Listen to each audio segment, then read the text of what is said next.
Selamat pagi, hari ini kita ketemu lagi. Sebelum kita masuk ke materi, kita uh, belajar dulu tentang satu jenis burung yang cukup umum di daerah uh, urban. Ini namanya plaintive kuku atau Cacomanthes merullinus atau wiwik kelabu ya. Wiwik kelabu ini suaranya sangat keras.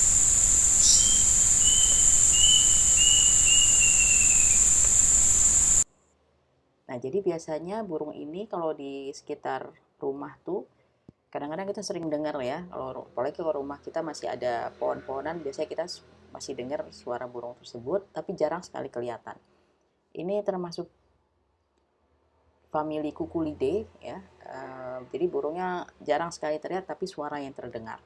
Zaman dulu sering dibilang ini burung kedasi atau burung, kadang-kadang dibilang burung kematian gitu, karena ada uh, anggapan bahwa misalnya jika burung ini bersuara biasanya ada orang yang meninggal situ. Jadi ada apa namanya anggapan seperti itu. Tapi saja itu di masa lalu ya.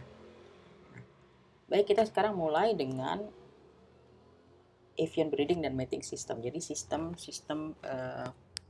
breeding di burung.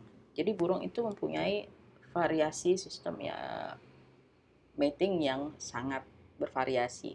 Bahkan dalam satu family pun dapat memperlihatkan variasi. Ini contoh, gambar ini adalah dua jenis rangkong yang ada di Sulawesi ya. Hanya dua jenis di Sulawesi ya, dan dua-duanya endemik di Sulawesi. Yang satu adalah julang Sulawesi, yang satu adalah kangkareng Sulawesi. Nah, ini keduanya menunjukkan perbedaan. Jadi kalau di julang Sulawesi dia biasanya hanya berpasangan saja, satu pasang saja ya, dua ekor. Sementara kalau kangkareng Sulawesi dia dapat berkelompok yang cukup banyak, bisa 5 sampai lebih ya, 7, kadang-kadang ada 9 ekor. Burung ini menariknya adalah pada masa kawin, musim kawin, betinanya kemudian akan masuk ke dalam lubang sarang. Lubangnya adalah pohon-pohon besar ya. Mereka nggak bisa bikin lubang sendiri, tapi menggunakan lubang yang sudah ada di pohon. Betinanya masuk ke dalam, kemudian nanti lubang itu ditutup oleh jantan dengan lumpur, lumut gitu atau tanah gitu, sampai tersisa hanya satu lubang kecil. Nah, menariknya adalah semasa musim breeding ini nanti jantan akan pergi mencari makan, datang ke betinanya membawa makanan, biasanya buah-buahan atau ada kadang-kadang juga serangga-serangga, kadal dan sebagainya ya. Nah, menariknya pada kangkareng Sulawesi, karena dia berkelompok, ternyata anggota kelompoknya itu saling membantu memberi makan kepada si betina yang ada di dalam lubang. Jadi ini perbedaan di antara kedua jenis rangkong ini. Satunya bertubuh besar, satunya memang bertubuh kecil. Contoh lain adalah pada Galliformes. Ini juga ada dua jenis. Yang satu adalah Rholulus rholul, yang satu adalah ayam hutan ya, ayam hutan merah, Gallus gallus. Kedua kelompok ini misalnya ya dari Phasianidae, famili Phasianidae, ini juga berkelompok, satu jantan dengan banyak betina, satu ayam hutan juga begitu ya, satu jantan dengan banyak betina. Intermezzo sedikit ya, jadi untuk yang Rholulus rholul ini ada di Sumatera, Kalimantan. Nah, saya pernah dulu melakukan menjerat untuk riset untuk Wow Raja, dan kebetulan yang terjerat itu adalah salah satu betina dari si Rholulus rholul. Nah, pada saat itu jadi saya segera membuka jeratnya, dan si jantan itu nungguin. Jadi kalau betina lain tuh mereka begitu saya datang mereka langsung lari, tapi si jantan yang satu ini tetap nungguin sampai betinanya dilepaskan dari jerat itu. Artinya uh, dia sangat cukup perhatian lah gitu terhadap betina-betina yang ada. Ayam hutan juga begitu. Saya juga pernah di suatu tempat di Sulawesi ya, di Sulawesi Tengah, di Morowali. Kebetulan saya nggak sedang pengamatan burung, tapi saya sedang malah cuci baju gitu ya. Nah, depan saya tuh ada satu tebing menurun ke arah sungai, dan waktu itu saya lihat ada ayam hutan yang turun dari tebing tersebut. Nah, kelihatan sekali bahwa pertama si jantan turun, tapi di setengah jalan dia menunggu betinanya. Betinanya ternyata ada 7 ekor, dan betinanya turun satu-satu. Jantannya tetap menunggu sampai semua betina turun, seperti ingin memperhatikan atau ngasih tahu bahwa misalnya hati-hati turunnya, ya, seperti itulah. Nah, kemudian merak ya, merak juga menarik. Merak itu salah satu gambaran dari harem ya. Jadi satu jantan itu ada beberapa betina, tapi betina itu masih dalam bentuk dilindungi lah gitu. Bahkan Charles Darwin misalnya mengungkapkan bahwa the sight of a feather in a peacock's tail whenever I gaze at it makes me sick. Artinya ekornya ini kan sangat uh, besar ya, lebar, kalau dikembangkan tuh akan besar sekali, dan ini maksudnya bisa sangat mengancam kelangsungan hidup si merak tersebut, karena untuk predator kan pasti gampang ya diserang gitu. Tapi nyatanya ada burung-burung jenis tersebut, burung-burung jenis yang mengembangkan misalnya eh, sayap yang panjang, ekor yang panjang untuk display, untuk memancing betinanya, menarik betinanya. Contoh lain adalah kuau raja ya. Ini jenis kuau raja Argusianus argus, ini juga sama, dia juga melakukan display, tapi ini ekornya ya. Tapi dia kebanyakan menggunakan sayapnya. Jadi kalau kita lihat sayapnya itu ada bentuk bulat-bulat itu yang kemudian berpusat di satu titik di tengah ya. Nah, itu sebenarnya gambaran dari secondary sexual karakteristik dari burung. Jadi memang karakter-karakter pada satwa yang bisa untuk menarik pasangannya. Jadi nggak, kelihatannya memang tidak ada urusan dengan survivalnya ya, karena kelihatannya mudah sekali diserang predator. Apalagi kayak misalnya tadi burung pawang raja atau burung merak itu tentu membuat burung-burung tersebut tidak terlalu kuat dalam terbang. Nah, secondary sexual characteristic ini dipengaruhi oleh testosteron dan estrogen. Jadi testosteron itu misalnya male breeding plumage, jadi sayap jantan ya pada masa breeding. Sementara estrogen itu ada juga di betina gitu. Jadi contohnya pada red-billed Quelea ya, yang berubah warna menjadi kuning pada masa breeding season. Hal-hal lain bisa dalam bentuk bright coloration ya, warna yang sangat mencolok, sehingga memang sangat sebenarnya sangat menarik buat predator, dan sayap atau bulu ekor yang panjang, sehingga membuat burung ini menjadi sulit, tidak terlalu baik dalam terbang. Nah, perbedaan-perbedaan secara seksual ini sebenarnya berangkat dari memang seleksi seksual. Jadi bisa dalam bentuk size dimorphism, jadi perbedaan ukuran ya, jantan betina kadang-kadang ada suka yang berbeda ukuran ya, besar kecilnya. Kemudian kedua adalah dichromatism, yaitu perbedaan warna pada individu dewasa antara jantan betina itu berbeda. Kemudian ada lagi sexual dietism. Ini maksudnya adalah perbedaan perilaku dalam masa breeding. Jadi misalnya untuk inkubasi telurnya itu siapa yang berperan, kemudian pada saat teritori defending ya, menjaga teritorinya siapa yang berperan, vokalisasi juga begitu. Dan ini ketiga komponen ini bisa sangat bervariasi di antara spesies. Kalau di daerah tropis, sex role divergence ya, perbedaan ini misalnya terutama perubahan antara jantan dan betina dalam sex role ini, behavior ini dianggap rendah. Jadi karena ada asumsi bahwa tekanan sexual selection itu berlaku baik pada jantan dan betina, sehingga banyak yang burung-burung di daerah tropis misalnya jantan dan betinanya punya tugas yang sama, baik misalnya menyanyi ya, vokalisasi, menjaga teritori, atau misalnya melakukan tugas-tugas sebagai induk.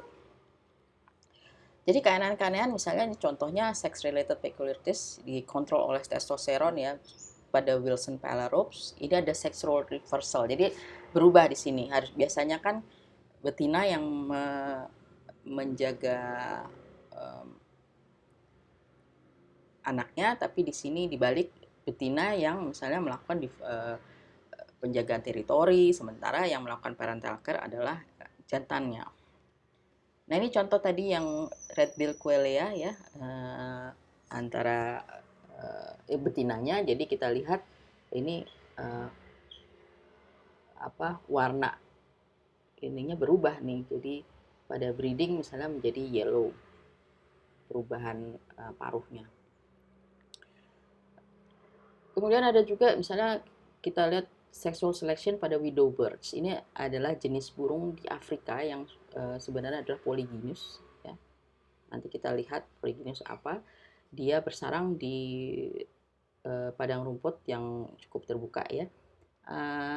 Jantannya itu mempunyai ini ada sedikit yang paulets ya, ada yang berwarna di sini, bagian sini, tapi mempunyai ekor yang panjang. Jadi mereka akan melakukan display untuk menarik betina dengan cara pada saat terbang gitu. Dia melakukan manuver-manuver tertentu di atas rumput untuk menarik betinanya. Sementara betinanya biasanya warnanya tidak terlalu menarik. Ada suatu eksperimen yang menerangkan bahwa bagaimana peran si ekor panjang ini. Jadi di sini misalnya penelitinya harus mencari tahu teritorinya dulu ya, kemudian dicatat kesuksesan matingnya. Nah ada misalnya beberapa burung yang sebagai kontrol tidak dilakukan apapun, kemudian ada burung yang misalnya ditangkap, dipotong ekornya dan kemudian ditempel kembali gitu. Jadi dianggap kontrol lagi. Kemudian ada burung yang ekornya dipotong menjadi pendek dan ada burung yang malah ditambahin, dipanjangin gitu ya. Ternyata yang ekor yang panjang itu mempunyai pasangan lebih banyak dibanding yang ekornya menjadi pendek. Ini hasilnya seperti ini. Jadi pada saat si ekornya dipanjangin, dia akan kemungkinan punya pasangan lebih banyak, juga berarti dia punya sarang lebih banyak gitu, per male-nya ya. Dikontrol meskipun dia nggak diapain ternyata juga tetap lebih rendah ya. Ini yang kontrol yang satu ditempel kembali, satu yang tidak diapa-apakan. Jadi sebenarnya kelihatan sekali pengaruhnya, pentingnya ekor panjang pada jenis burung tersebut. Nah pada burung kromosomnya sedikit berbeda dengan lainnya ya. Di sini female-nya, betinanya mempunyai heterogamet seks ya, kromosom heterogamet ZW, sementara jantannya adalah ZZ. Jadi kebalik ya, kayak manusia kan jantannya adalah XY, sementara betinanya XX. Ini kebalik.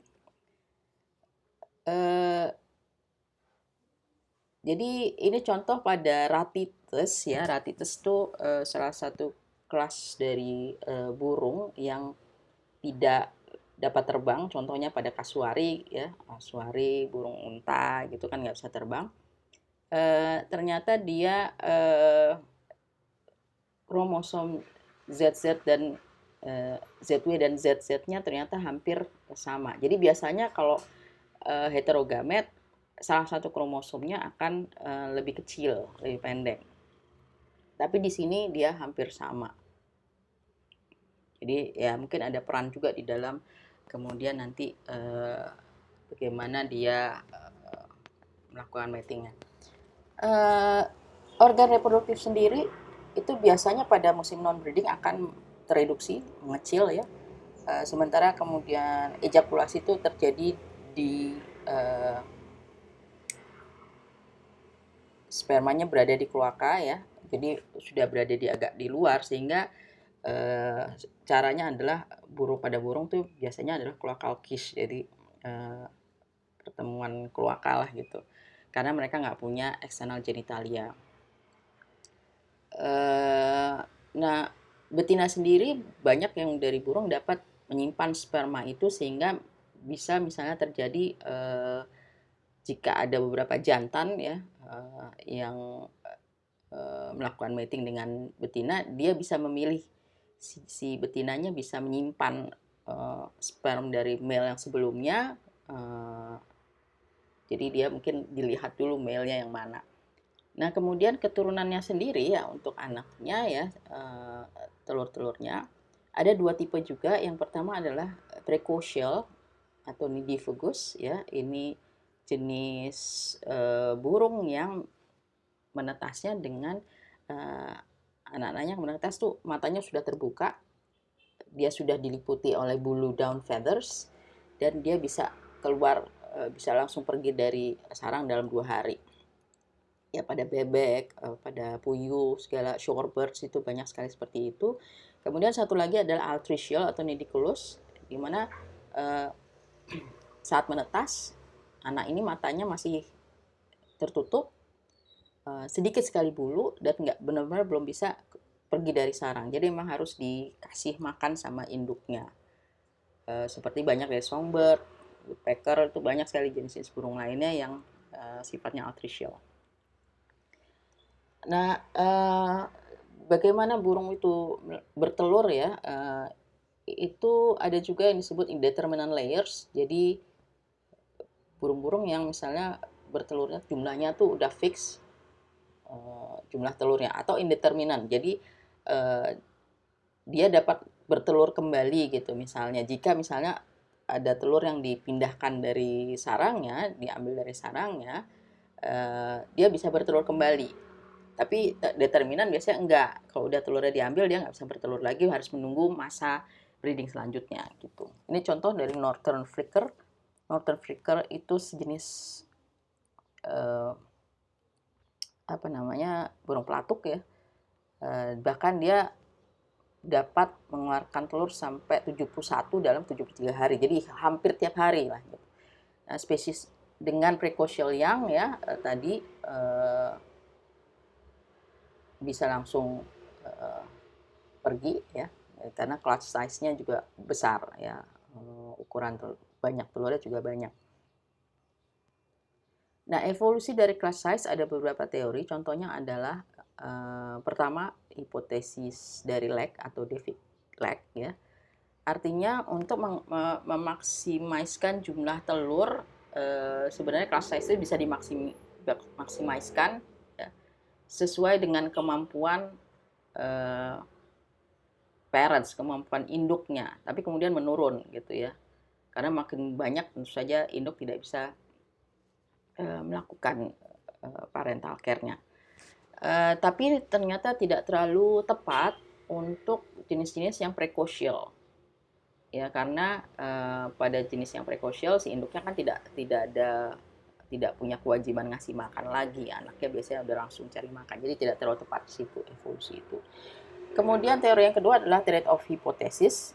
Menurut trade-off hypothesis, sebenarnya harus ada balance antara reproductive effort dari si induk, misalnya bagaimana dia memproduksi telur, menyediakan makan buat anaknya, juga termasuk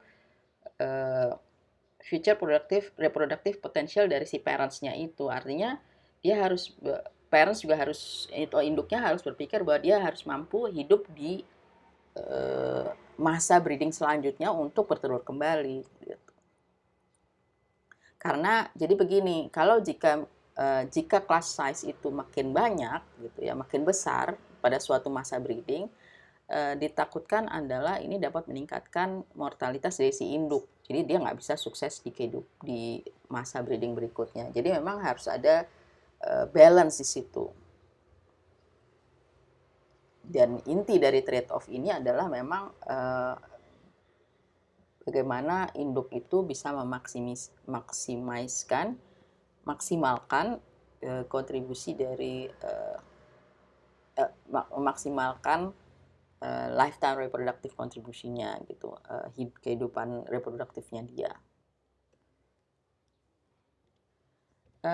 Teori yang ketiga adalah teori predasi, hipotesis predation ya. Nest predasi itu ya, itu cenderung memilih clutch yang jumlah telur yang lebih sedikit, yang sebenarnya agak jarang ditemukan gitu. Tapi ada beberapa kenyataan bahwa cavity nester, jadi burung yang bersarangnya di dalam lubang itu cenderung mempunyai clutch yang banyak, yang lebih besar ya, lebih jumlah telurnya lebih banyak dibanding sarangnya yang terbuka, open nester. Karena misalnya di dalam lubang cenderung lebih aman. Terus kemudian kenyataannya juga burung-burung daerah tropis cenderung misalnya jumlah telurnya juga lebih sedikit. Padahal predatornya sebenarnya lebih banyak gitu dibanding daerah temperate atau daerah-daerah Arktik. Jadi memang class size itu kelihatannya tidak terlalu konsisten dengan tingkat predasi, jadi tingkat predasi itu bisa bervariasi banget lah. Nah ini contoh ada satu penelitian Martin yang membandingkan bagaimana predation rate dari burung-burung yang ada di tropis dan temperate ya, dari Arizona itu daerah temperate, sementara Venezuela dan Malaysia itu kan berarti daerah tropis. Sebenarnya dia melihat ada polanya tuh hampir sama lah, meskipun tropical songbird, jadi burung-burung penyanyi daerah tropis tuh cenderung mempunyai periode bersarang yang lebih pendek gitu. Nah, teori ketiga adalah hipotesa seasonality. Ini menggambarkan ketersediaan makan itu musiman itu akan berpengaruh terhadap ukuran populasi. Jadi populasi-populasi yang dewasa itu biasanya diregulasi, diatur oleh kondisi sumber daya pada saat non breedingnya gitu. Jadi itu akan menentukan dia misalnya pada sebelum masa non breeding ya, karena dia harus persiapan, jadi dia akan menentukan nanti breedingnya kapan gitu. Dan cenderung misalnya resource level itu cenderung meningkat di musim panas, sehingga mungkin ada surplus lah untuk reproduksi. Nah, ada fenomena-fenomena lain ya dalam ya tadi pertelur itu tadi ya. Contohnya ini fenomena yang cukup menarik pada burung, yaitu brood parasites. Brood parasites itu burung yang menitipkan telurnya pada sarang burung lain. Karena burung ini itu masa inkubasinya pendek sekali, sehingga dia harus cepat-cepat bertelur. Kalau nggak keburu menetas gitu ya, kalau dia nggak punya sarang kan telurnya akan gagal ya menetasnya. Jadi dia harus cepat-cepat menitipkan telurnya itu di sarang burung lain. Dengan begitu dia punya waktu untuk foraging, untuk juga kemudian bertelur kembali. Nah kebetulan memang begitu. Nah ini satu jenis yang paling sering adalah dari jenis Cuculidae. Ada juga yang interspesifik, jadi dia menitipkannya di spesies yang sama, contohnya pada bebek.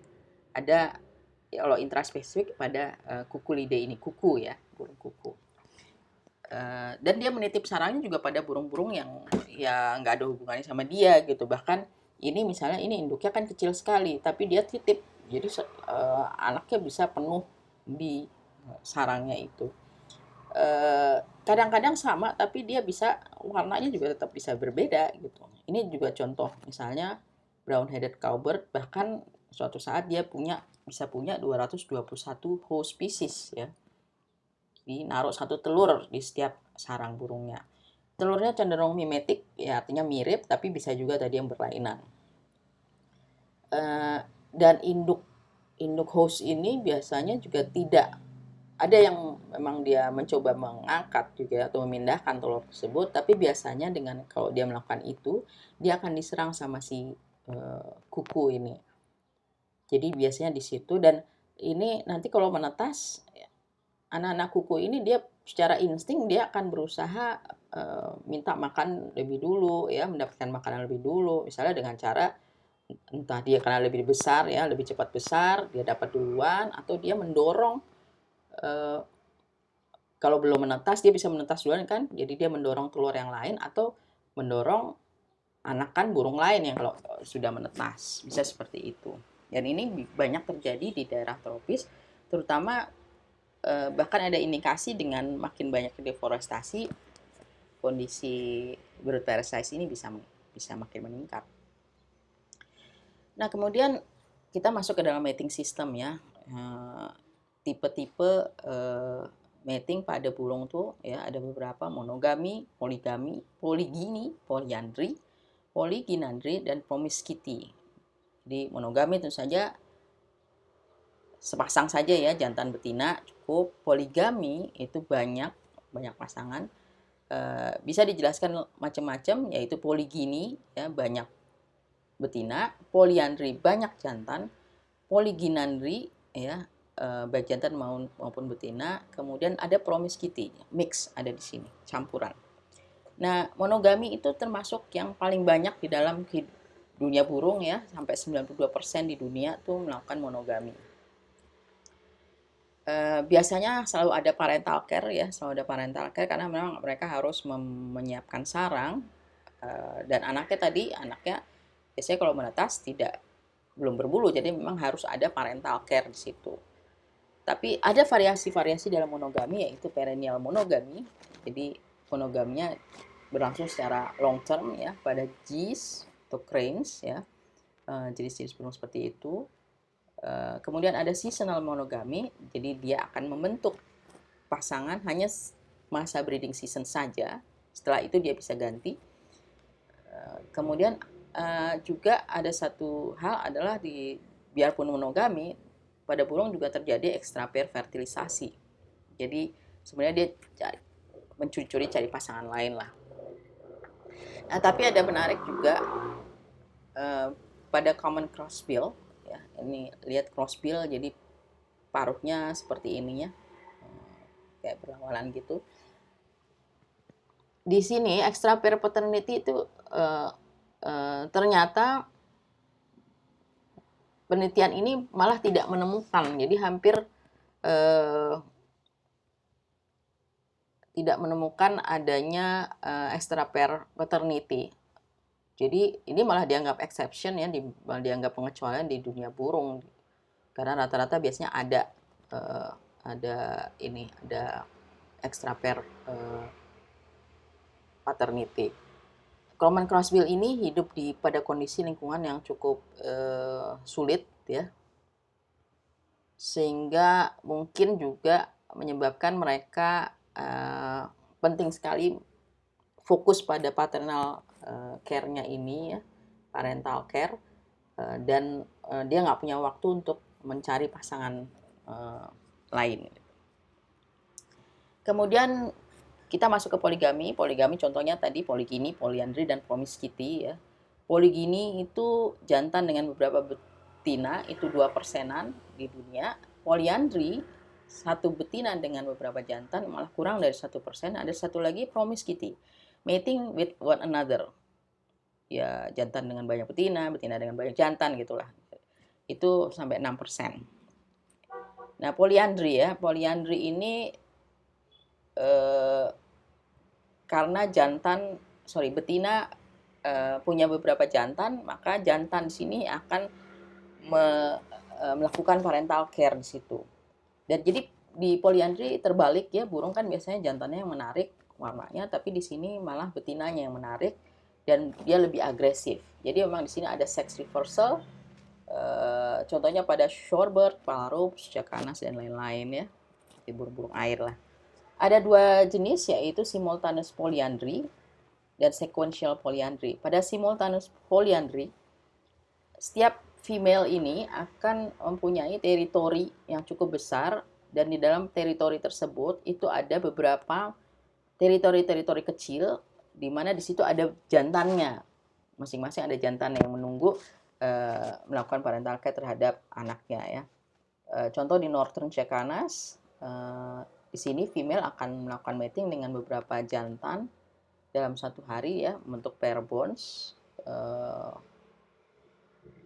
bisa lebih dari satu jantan dalam satu waktu masa breeding. Ini membuat females bisa misalnya punya waktu untuk foraging. Pada sequential polyandry, satu betina akan melakukan mating dengan satu jantan, kemudian setelah itu bertelur, habis itu dia tidak ada hubungan lagi dengan si jantan, kemudian dia cari jantan lainnya gitu. Ini contohnya pada spotted sandpiper sama red phalaropes. Kemudian tipe mating yang berikutnya adalah polygyny, ya. Tipenya adalah resource defense polygyny. Jadi jantan akan mempertahankan resource yang dibutuhkan oleh betina. Misalnya ada pohon buah yang sangat menarik bagi si betina. Nah, itu menjadi atau bunga misalnya. Nah, jantan akan mempertahankan resource tersebut. Ada yang kedua adalah male dominance polygyny, di mana jantan-jantan ini akan berkompetisi dalam suatu model display lah, untuk display pada menarik betinanya. Contohnya adalah Lex. Nanti kita lihat. Ini sangat tergantung dari habitat yang tersedia juga dan bagaimana mereka display. Di sini biasanya di polygyny males, jantan tidak ada kontribusi terhadap parental care. Ada juga burung yang memperlihatkan lebih dari satu tipe mating, contohnya protonotary warbler, ya, ini bukan di sini, nggak ada di sini, daerah temperate, dapat berubah jadi monogami ke polygyny, tergantung dari ketersediaan habitat. Jadi banyak sekali memang dipengaruhi oleh kondisi habitat. Nah, Lex tadi ya, kita bahas sedikit di Lex. Lex itu sebenarnya adalah agregasi dari jantan-jantan ini untuk berkompetisi dalam display. Kenapa? Jadi ada teori kenapa Lex ini bisa muncul. Pertama adalah menghindari predasi, ya, tingkah predasi. Kalau dia ramean, mungkin dapat menghindar dari predator.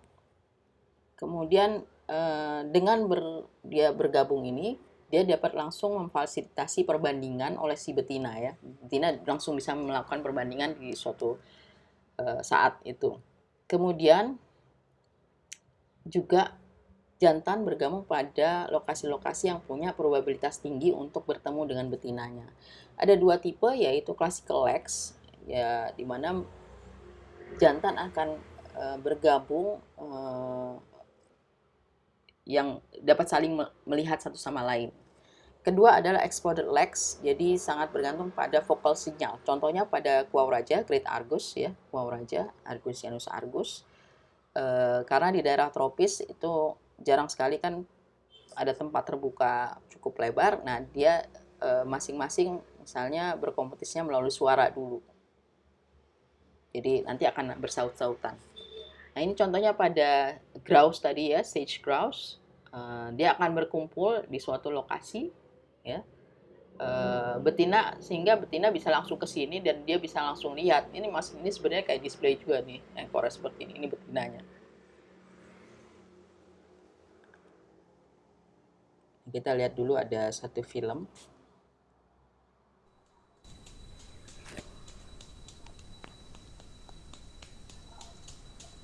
Ini kuau raja tadi, ya, sedang melakukan display terhadap betina. Jadi jantan ini jantannya, ya, sedang muter-muter. Dia akan membersihkan satu area di hutan, ya, di lantai hutan. Dia bersihkan, ya, dari daun-daun itu biasanya bisa sampai bersih banget dengan paruhnya sama kaki aja. Jadi sayapnya paling cuma ngipas, tapi kibas-kibaskan aja. Nah, ini dia model displaynya seperti itu. Jadi sebelum ini jantan-jantan itu akan bersuara, bersaut-sautan gantian, sehingga si betina bisa mendengar suara-suara tersebut dan dia bisa memilih kemudian mendatangi salah satu, ini namanya dancing ground, ya, salah satu dancing ground ini.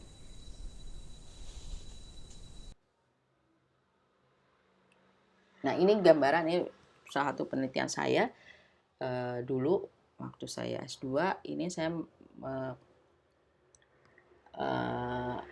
penelitian saya adalah dengan radiotelemetri. Jadi burung kuaunya makanya saya perlu jerat ya. Itu saya bikin jerat di sekitar dancing ground. Kemudian saat burungnya tertangkap, nanti burungnya dipasangi satu radio ya. Radio, kemudian kita tiap hari kita track, ada alatnya untuk mengetrack di mana dia berada. Jadi ini posisi titik-titik di mana si burung berada. Ini berarti ini kebetulan ada dua lokasi ya, lokasi pertama dan lokasi kedua. Di sini ada empat, kebetulan ada empat individu yang saya pakai dan radio tadi. Di sini ada tiga. Jadi ini sebenarnya kalau dilihat mereka masih ada overlap sedikit lah ya, tapi nggak sampai seluruhan. Artinya mereka ini teritori kecil. Yang kita lihat ini ada yang besar sekali. Ini sebenarnya adalah kalau nggak salah salah satu jantan yang masih muda. Jadi dia cukup besar. Ini ya contohnya. Nah kemudian yang lainnya, jenis yang lainnya seperti itu, misalnya model Lex juga adalah bowerbird. Tapi dia misalnya bowerbird itu seperti membuat satu sarang dan dia kemudian mengumpulkan misalnya barang-barang apa saja yang ada di hutan yang misalnya sewarna tertentu. Bisa warna biru, bisa warna merah. Jadi itu buat persaingan juga itu, tapi dia lewat sarangnya. Dan ternyata di bowerbird ini jantan-jantan cukup agresif. Jadi dia akan menyerang si sarang jantan lain. Nah, kemudian ada juga burung yang misalnya mempertahankan harem, female harem. Ini contohnya Montezula oropendola, di mana jantan-jantan ini akan mempertahankan koloni dari betina. Di sini ada alpha male biasanya, dan betina-betina itu ya tinggal di situ karena dia akan dapat perlindungan dari si jantan.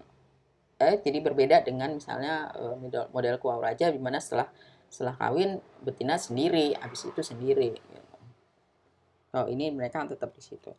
Nah kemudian jenis tipe mating lainnya adalah promiscuity.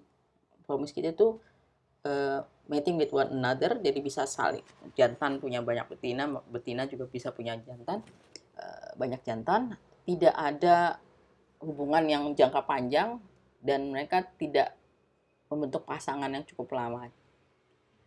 Male-nya juga tidak punya peran di parental care. Ini contohnya adalah burung-burung yang hidup di pantai Amerika ya, itu dibilangnya termasuk the world's most promiscuous birds ya katanya, karena memang di situ ada terjadi pasang yang cepat sekali sehingga harus ada survival mekanisme dari si burung tersebut. Contohnya adalah salt marsh sparrow, ini contohnya burung ini. Sparrow ini karena di sana terjadi misalnya pasang ya, dan terjadi cukup sering, ini menyebabkan sarang itu kan berarti mudah sekali hilang gitu. Kalau udah pasang tinggi berarti sarangnya juga hilang. Dan high tides ya, pasang tinggi itu terjadi setiap 4 minggu. Nah jadi dalam 4 minggu dia harus cepat-cepat buat sarang dan bertelur, kemudian bikin lagi nanti. Jadi makanya dia bisa siapa aja gitu ya, gantian pasangan gitu lah. Sehingga satu telur dalam setiap sarang itu bahkan bisa punya ayah yang berbeda-beda gitu. Kemudian ada lagi namanya Polygynandry, ini contohnya Smith's longspur ya. Burung ini punya copulation rate yang tertinggi, sampai 350 kali. Betinanya membentuk pasangan dan melakukan kopulasi dengan lebih dari satu ekor jantan. Kemudian males-nya juga begitu, sama, masing-masing juga sama. Dan ada sperm competition juga, karena memang promiscuous females tadi. Terus tidak teritorial sifatnya. Dan jantan-jantan di dalam suatu lingkungan itu biasanya menghasilkan satu lagu ya yang sama. Sehingga misalnya kalau ada jantan lain dari kelompok lain gitu, dia tahu. Jadi dia diharapkan memang ini saling kawin di antara si kelompok ini aja, jantan dengan betina dan sebagainya lainnya gitu. Ini hanya gambaran di penguin ya, penguin juga menarik. Emperor penguin misalnya hanya membentuk pair bonds selama satu breeding season saja. Dan kita udah tahu juga ya kalau di penguin kan berarti jantannya yang biasanya eh, mengerami telurnya sehingga si betinanya dia bisa cari makan dulu gitu. Nanti setelah itu baru betinanya akan datang gitu. Nah, di daerah tropis ini menarik juga karena ada megapods ya, kelompok megapodidae. Di sini induknya itu bertelur di eh, vegetasi yang misalnya daun-daun busuk gitu. Ada juga yang di pasir-pasir. Jadi daun-daun tumbukan daun itu serasah itu kalau udah cukup tebal gitu itu bisa menginkubasi telur-telurnya. Dan di sini anaknya akan independen. Jadi begitu setelah menetas, anaknya udah langsung lari cari makan sendiri. Ini ada sedikit video bagaimana maleo tadi ya, burung maleo contoh.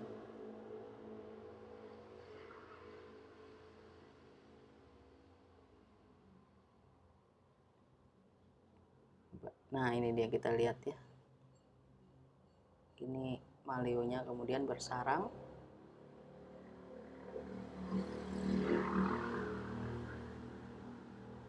Akan bertelur. Jadi dia menyiapkan lubangnya dulu.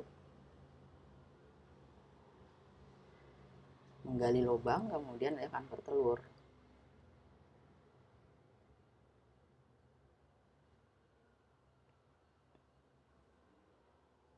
Nah, ini juga banyak predator ya kayak si siapa?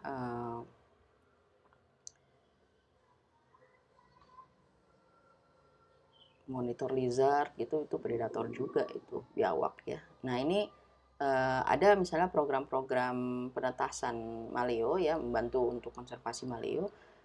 Telurnya dipindahkan ke ada tempat penetasan lah gitu. Maksudnya supaya dijaga dari jangan sampai diburu orang, kemudian dari predator juga gitu ya. Dan memindahkannya ternyata juga harus sesuai dengan posisi si telur tersebut. Jadi nggak boleh dibolak-balik, kemudian posisi di bawah, di atas di atas. Jadi supaya mikro climate-nya itu tetap sesuai dengan kondisi di mana si telur itu tadinya ditaruh gitu. Ya, telurnya cukup besar situ. Nah, kemudian ada jadi burung juga yang melakukan communal breeding ya. Contohnya tadi yang saya sebut kangkaren Sulawesi ya. Di mana si individu-individu lainnya akan membantu induk untuk memberi makan anak yang nanti menetas di dalam lubang tadi. Jadi dia punya suatu kelompok kecil dan biasanya teritori. Nah, di sini biasanya tidak ada sexual dimorphism ya, jarang lah ada sexual dimorphism. Tetap monogami, jadi pasangannya tetap, tapi ini sebenarnya kayak masih ada hubungan atau keturunan di situ lah. Dan di burung ini juga biasanya makan serangga atau hewan lain itu juga biasanya cukup sering ya. Dan ini cukup umum di daerah tropis dan Australia. Di sini biasanya burung-burung muda itu mengalami kesulitan untuk mencari habitat yang tersedia mungkin tidak terlalu banyak, sehingga dia akan tinggal dulu bersama pasangan ini gitu. Dengan dia tinggal bersama pasangan itu akan membantu meningkatkan deteksi dari predator ya kalau ada predator terbantu. Kemudian mungkin juga ada hubungan dengan lingkungan tadi ya. Jadi mungkin habitatnya tidak ada yang available untuk membuat suatu teritori dan dia bisa tinggal di habitat-habitat yang intermediate-nya, maksudnya tidak terlalu masih agak terganggu tuh masih bisa gitu, bukan yang primary forest gitu misalnya. Contohnya sekitar di Hornbills di Rangkong itu 3% ya, di dunia maksudnya di seluruh dunia tuh ada 3%-an, contohnya Rangkong dan burung pelatuk. Jadi disebutnya cooperative breeding ya. si anak-anak ini masih ada keturunan dengan si induknya, jadi mereka menunda membuat teritori baru dan juga berharap dia akan mendapat sebagian dari teritori induknya. Nah, begitulah materi kuliah tentang mating system pada burung. Selamat belajar. Terima kasih.